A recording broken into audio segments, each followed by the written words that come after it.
sem parar.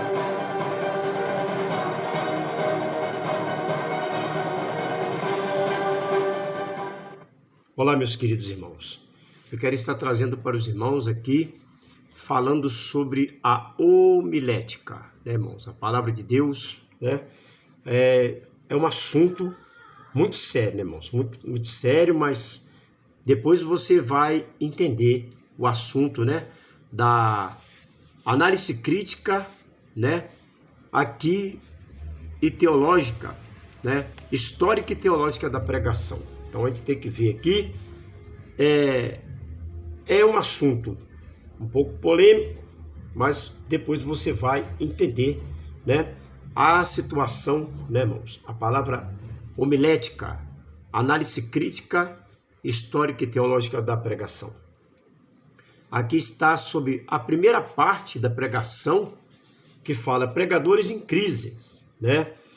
E eu vou preludiar, ou seja, iniciar, né, aqui uma cômicas, né, uma história interessante e talvez cômica, né, ou seja, pode ser uma comédia ou uma coisa assim, que nós apresentamos aqui diante dos nossos queridos e amados irmãos, tá? É uma história interessante e talvez assim teatral, mas é uma história muito interessante, a respeito de pregadores e as suas pregações, né?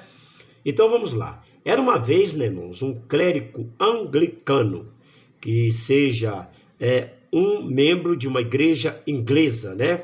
Aqui um indivíduo de uma classe eclesiástica altíssima, né? Que aqui há muito tempo abandonaram o trabalho de preparar seus sermões, bastante inteligente, né? Excelente orador por natureza. Sua congregação consistia em pessoas simples e assim seus sermões despreparados era razoavelmente bem aceito. No entanto, para poder conviver com a própria consciência, né, ele fez um voto que sempre prepararia extemporaneamente, né, que significa algum feito de maneira prévia ou temporária, um trabalho improvisado, né, irmãos, que ele sempre realizava para transmitir a palavra de Deus. Então, ele convivia, né, aí e confiaria no Espírito Santo, né, improvisaria qualquer coisa para aplicar para os membros da igreja, né, e confiaria no Espírito Santo. Tudo corria bem. Até que certo dia, poucos minutos antes de começar o culto matinal, quem entrou na igreja, né, irmãos, e sentou-se em um dos bancos, o bispo, né, que estava desfrutando de um domingo de folga. O pastor ficou constrangido durante tantos anos, né, que conseguiu blefar, né, a sua congregação inculta, um povo que não tinha cultura, né, um povo que não tinha muita erudição, né? Então, mas estava bem menos seguro, né? Porque ele estava acostumado a pregar para pessoas incultas, sem muita erudição, né? Estava acostumado a ludibriar, mas quando ele deparou com o bispo, né? Ele foi dar as boas-vindas ao visitante inesperado, né, irmão? Um esforço para diminuir a possível crítica da parte deste, contou-lhe ao bispo sobre um voto, né, solene que fizera no sentido de sempre pregar sermões extemporâneos.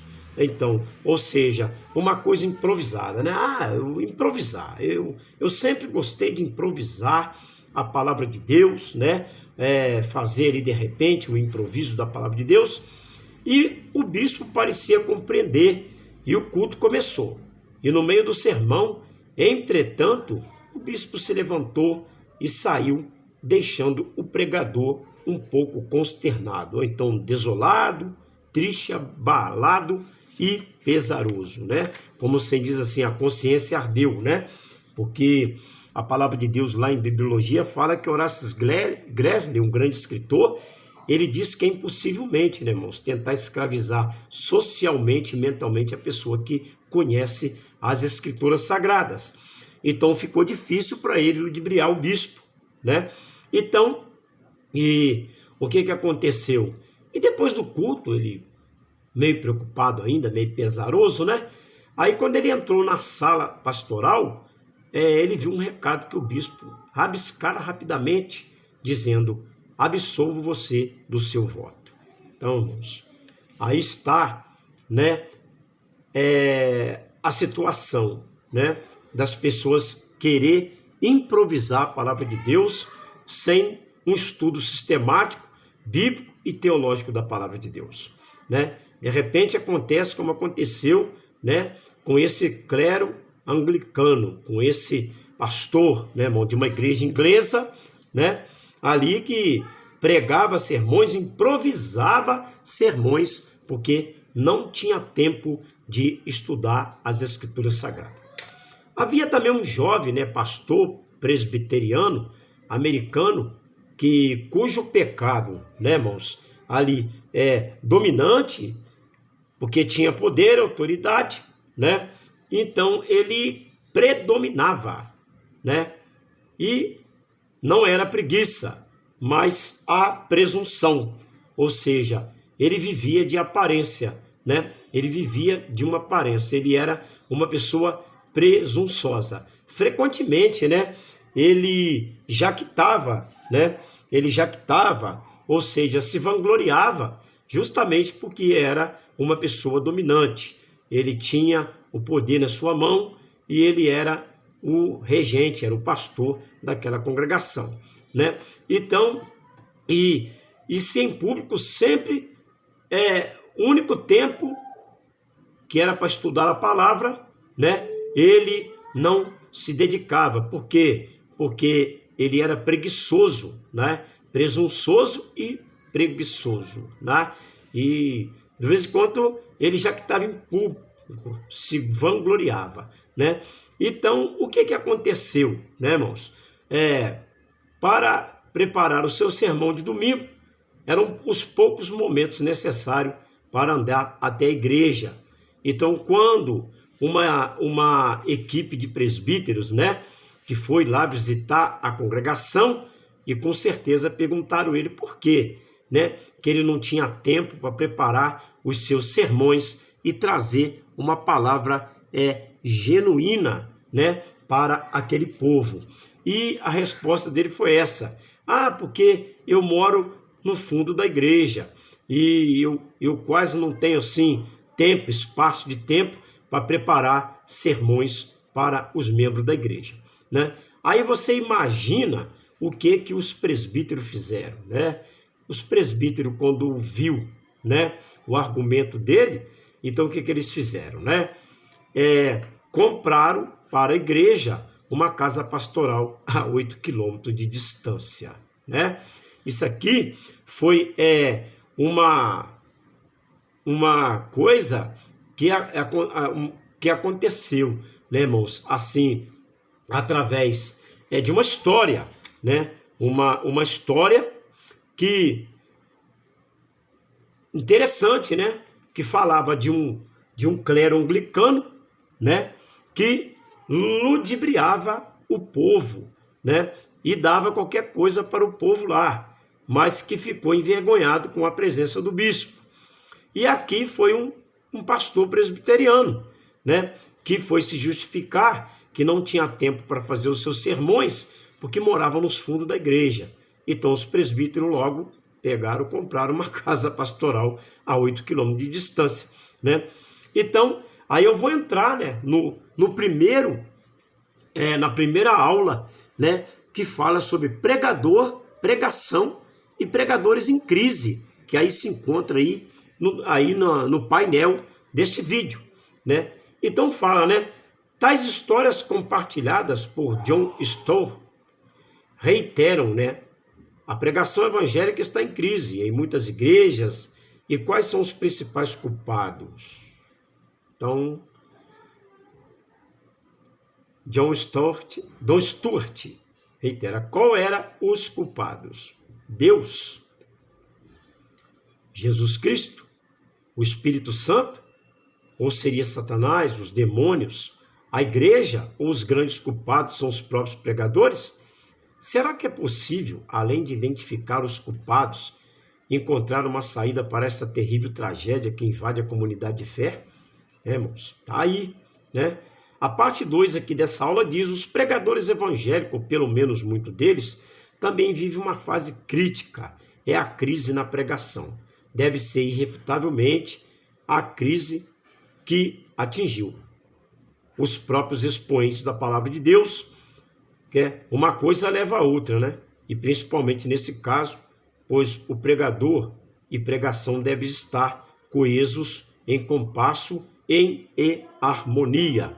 Ou seja, a pregação deve estar de acordo, né, irmãos, com a palavra de Deus, nos contextos, nos textos, nos compassos, em harmonia, né? Conhecer os textos, contexto, ler a história, enfim, irmãos, fazer uma verdadeira homilética da palavra de Deus. Então, a gente vê aqui essa questão muito séria, né? Então, aqui vê aqui, né, que os expoentes da palavra, principalmente nesse caso, o pregador deve estar coeso, né? Ele deve estar de acordo com aquilo que a Escritura ensina.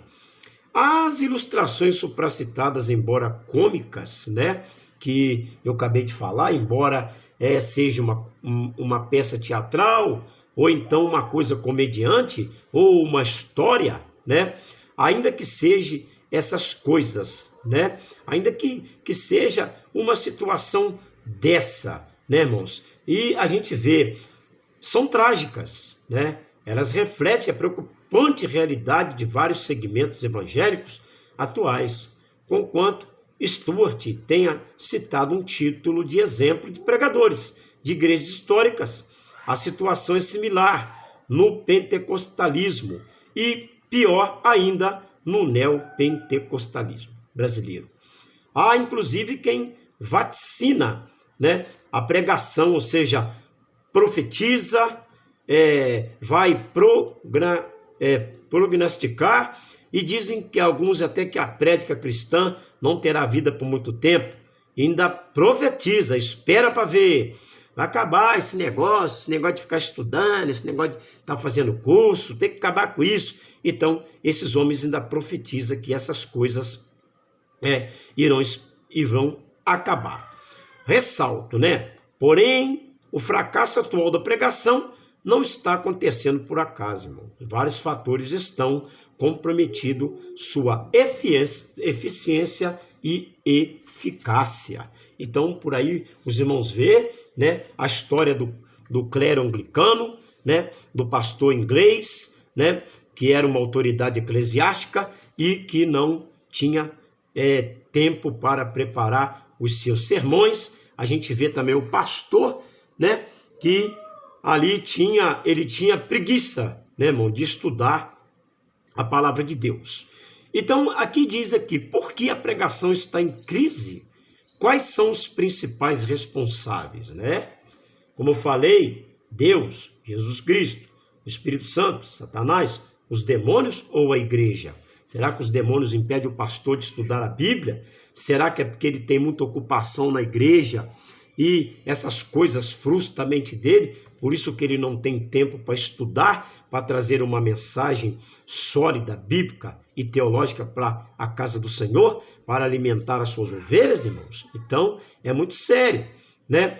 A crise da pregação não ficou circunscrita às denominações tradicionalmente históricas, né? Ela atingiu em cheio também as comunidades de confissão pentecostal, especialmente aquelas que de segunda geração. Presumo, porém, que a situação é mais grave, né, nas igrejas neopentecostais. Basta observar o conteúdo de tais mensagens para entender uma pressuposição. Enquanto alguns pregadores de igrejas históricas engessaram suas mensagens porque não querem atualizar seus métodos discursivos, né, parou no tempo, né? Alguns oradores pentecostais destacam-se exatamente porque são experts em inovação discursiva, um problema grave.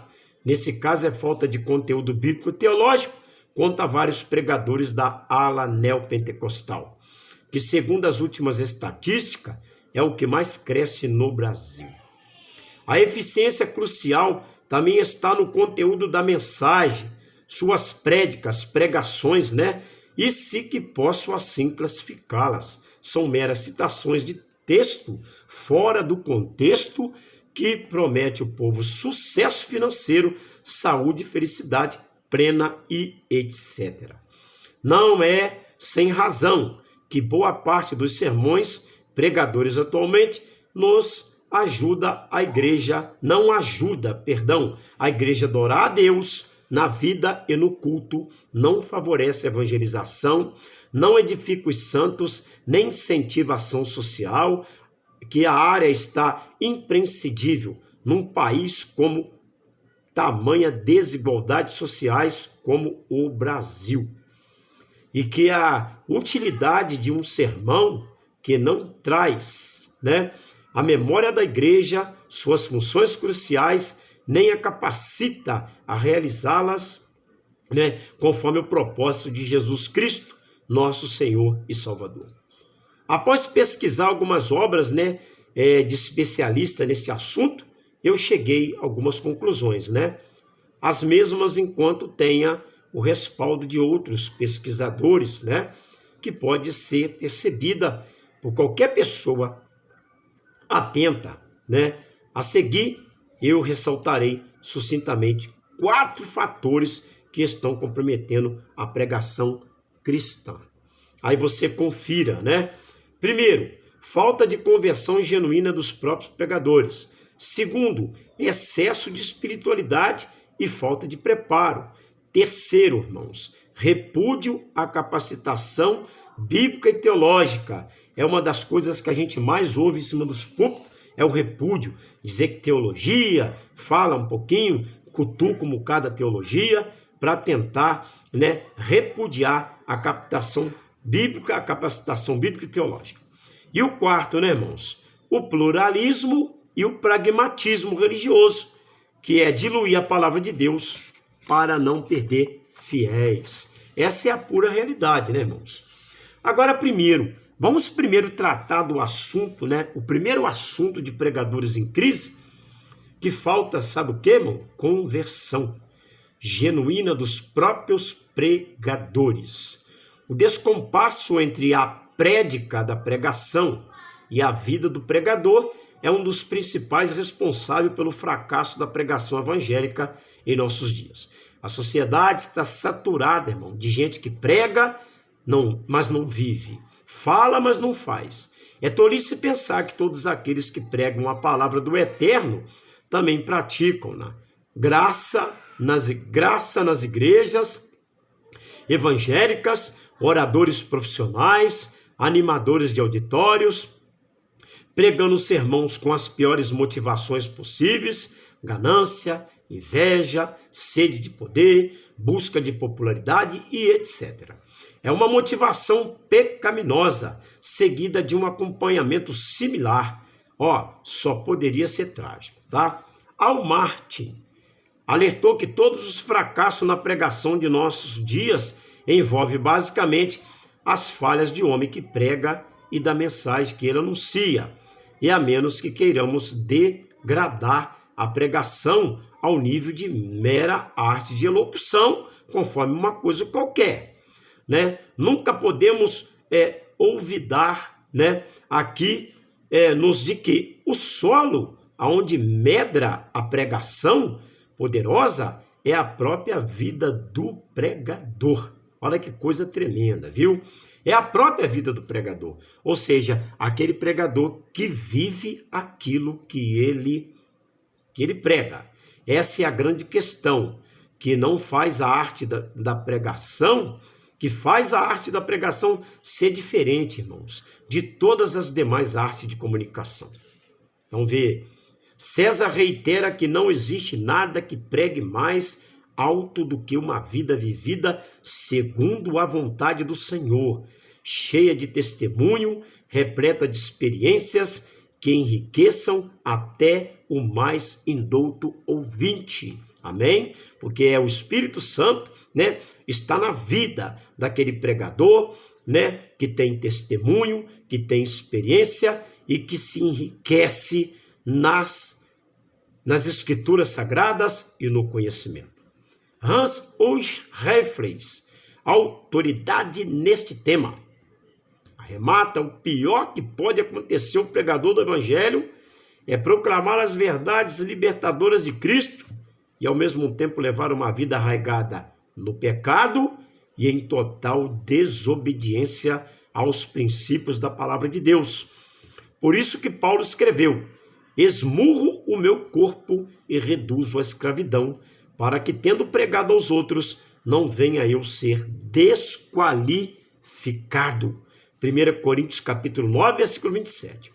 O Dr. Samuel Russell Shelder, pregador raro, ao destacar a autoridade da palavra, diz: mostre-me um crente que vive a santa e piedosa, e eu lhe mostrarei uma pessoa que leva a Bíblia a sério. Karl Rahner disse que os cristãos são a razão de existirem os ateus no mundo, aqueles que proclamam Deus com a boca e o nega com estilo de vida e que o mundo incrédulo acha incrível. Olha, irmãos, que coisa séria. Essa foi a primeira parte de Pregadores em Crise e breve estarei dando a segunda parte, que fala também uma coisa tremenda, né? Por outro lado, falta de testemunho de uma vida no altar. E já a segunda parte já fala de excesso de espiritualidade, desculpa para não estudar a palavra de Deus com zelo e com constância. E que Deus possa te abençoar e que o Espírito Santo fala mais alto no seu coração. E daqui a pouco estarei também trazendo vídeo sobre a segunda parte da homilética, a análise crítica, né, histórica e teológica da pregação. Que Deus te abençoe.